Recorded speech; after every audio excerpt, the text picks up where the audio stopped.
We're going to finish the 20th century today, and we will study the composers Copland and Berlin. We'll have a student report on Berlin. Be sure that you study for the exam, which will be in our next session. On page 40 through 432 in your textbook, you'll read about Aaron Copland. He was born in 1900 and died in 1990. Copland was born in Brooklyn to Russian Jewish parents who apparently had come to the United States fleeing the Jewish oppression from the world wars. At age 15, he decided to become a composer. And when he was 21, he went to Paris, France to study composition. So he kind of started late deciding to become a composer and to work on composition. Copland believed that music had become too complex for the average audience member to understand and appreciate. So he simplified his compositions in order to reach a wider audience. This new 12-tone row music and atonal music and highly dissonant music, he didn't feel like that the audience enjoyed or appreciated, and he said it made no sense to ignore the audience and to continue writing as if the audience did not exist. And so he began to write music that he felt was more pleasing to the ear and would be more audience friendly. Interestingly, as Copland was growing up, no one ever took him to a concert, and he was never exposed to any music. No one talked to him about music or took him to any concerts at all, and he just kind of discovered it on his own one day and said, I kind of like this music stuff. And that's how he decided to compose. And one of his earliest teachers told him, don't pay attention to all this modern new music that has so much dissonance and atonality. You write your own thing. And that's what he did. Copland appreciated the inspiration he had gotten from his composition instructors. And so for 25 years, he taught composition to young composers who attended summer music camps at Tanglewood. And this is a very prestigious music camp in the United States.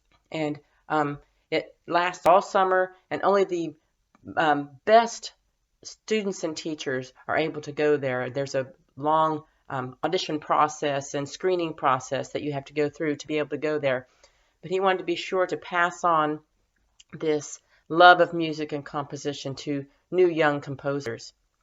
He also used a lot of American folklore, American jazz, revival hymns, cowboy tunes, and folk tunes in his music, which made his music truly American. He did not draw from any of the European influences. He drew only from American influences. He was very nationalistic in wanting his music to sound very American. At the age of 50, he began his conducting career, and he took his orchestra all over the world. And so he was saying, age is no block for me. I'm going to keep moving forward and keep doing new things. And he started a new thing when he was 50 by beginning to conduct. And he lived a long life, all the way to the age of 90. And he died of Alzheimer's disease when he was 90 years old. Aaron Copland was also very patriotic, and he wrote a Lincoln portrait to show how much he thought of the United States and how much he loved the United States and how patriotic he felt. And you'll see a little bit of this written about this on page 431. In this Lincoln portrait, you'll hear famous quotes by our 16th president, Abraham Lincoln. And this version that you're going to hear is actually narrated by Aaron Copland. So you need to start 8 minutes into the song. There's a lot of music before that time, which you're free to listen to. But then you'll hear Aaron Copland giving these famous quotes by Lincoln above the music that is being played underneath him.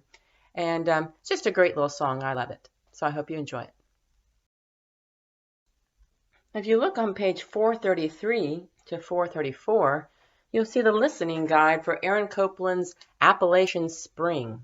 This was originally a ballet, and it was based on the Shaker melody, Simple Gifts. And the Shakers were a religious group. And so the melody goes, 'Tis a gift to be simple, 'tis a gift to be free, 'tis a gift to come down where you ought to be. And when you find yourself in the place just right, 'twill be in the valley of love and delight. When true simplicity is gained, to bow and to bend we shan't be ashamed. To turn, turn will be our delight, till by turning, turning we come round right. So it's a very beautiful melody, and you'll hear this incorporated into this song, Appalachian Spring. Again, we talked about how that Copland used American hymn tunes in his music, and this is one of those times that he did this. So hope you enjoy it, and actually there is ballet in the background of the video as well, so you can kind of get how it would have felt in its original form.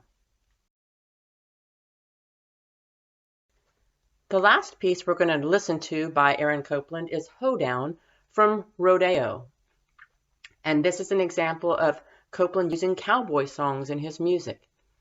Notice that the video that we're watching is performed by the Emory University Orchestra. And this is an example of how colleges are becoming the new patron of the arts.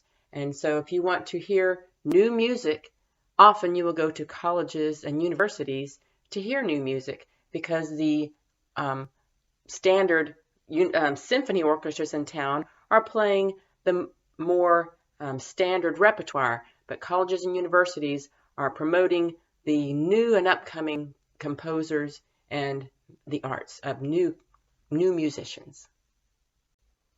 Now let's move on to Irving Berlin. Irving Berlin was born in 1888 and died in 1989. So he lived to be 101 years old. Just amazing. So we're going to have a student report now on Irving Berlin. Here are some Berlin tidbits. So in case they're not covered by our student report, I just thought these were interesting.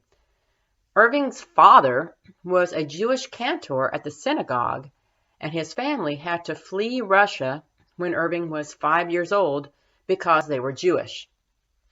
When he was 14, he left home. They were poverty-stricken. He didn't even realize they were poverty-stricken, but he realized he needed to make a living and not be a burden to his family. So he made a living singing on the streets of New York City. By the time he was 23, he wrote his first big hit, the Alexander's Ragtime Band, and he became an instant celebrity. And so that's come on in here, the Alexander Ragtime Band. So really, really famous piece. He one time asked a friend if he should study composition because he had never had any formal training. And his friend's response was, "No, that would ruin you." And so he never studied music formally. And yet he was really a fantastic composer. One of Irving Berlin's most famous pieces was White Christmas. It was made famous mostly by the movie named White Christmas and sung by Bing Crosby. And this song sold more than 50 million recordings. Of course, it's also been sung by many artists since then, but Bing Crosby is who helped make it famous. This is an example of music that creates nostalgia. It is supposed to kind of give you that warm, fuzzy holiday feeling and give you sense of home and family, and that's what this song is all about. And so I hope you enjoy watching this clip from the movie White Christmas of Bing Crosby singing White Christmas by Irving Berlin. Another one of Irving Berlin's really famous pieces is God Bless America, which I think is so interesting that he was not born in the United States. He was brought to the United States when he was 5 by his parents fleeing persecution, and yet he wrote this one of the most famous patriotic songs in the United States, God Bless America. So this type of music is intended to create a feeling of patriotism and love for your country, and he claimed America as his country and his homeland, and he loved America, and he was singing and wanting to portray the message of God Bless America. One of the most touching moments that I remember hearing God Bless America was on the video that you're about to see. So you need to start about 3 minutes and 10 seconds into the video. But this is after the 9/11 attack on the United States. And you've had these planes crashing into the World Trade Center.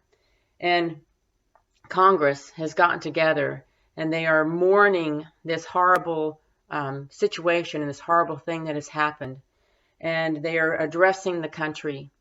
And spontaneously, at the end of the speech, they start singing God Bless America. And it just brings me chills. So I hope you enjoy it.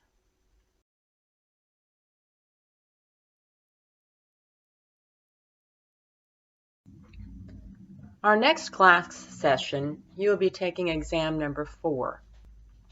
On this exam, there will be 21 terms to match with their definitions. So be sure to study the important terms and featured genres and styles that you'll find on page 351 and 464. Also, type of essay type questions I'm going to be having on the test are: how did the growing middle class change the way music was composed and performed during the Romantic and 20th century? Also, how did the world wars change the type of music that was composed and how it was performed? Next, how was American music different from European music? There was quite a stark difference in the two. Tell me how they were different. Next, how did private and public music education change from the 1820s, which was the beginning of the Romantic era, through the 1950s? How did that change?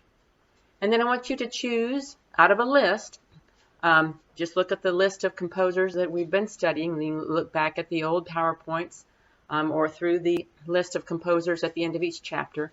You need to tell me about 4 of the Romantic era composers that we studied and 3 of the 20th century era composers that we studied. And they'll be the same type of questions we've had in the past.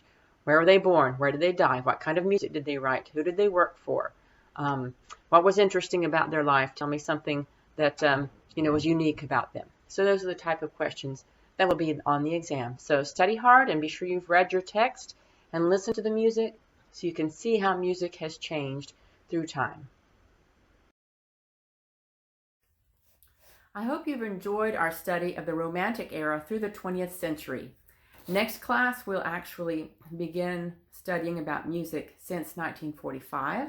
But between now and then, we're going to be taking exam 4, which will be over the Romantic era and 20th century. So the best places to study, one last time, is the summary of the Romantic period on page 351. It talks about music and society, style features, important terms, featured genres. And then on page 352, it talks about our featured composers and about the textures and melody and harmony during the Romantic era. And then if you look on page 464, you'll see information about 20th century and beyond. You'll have the summary.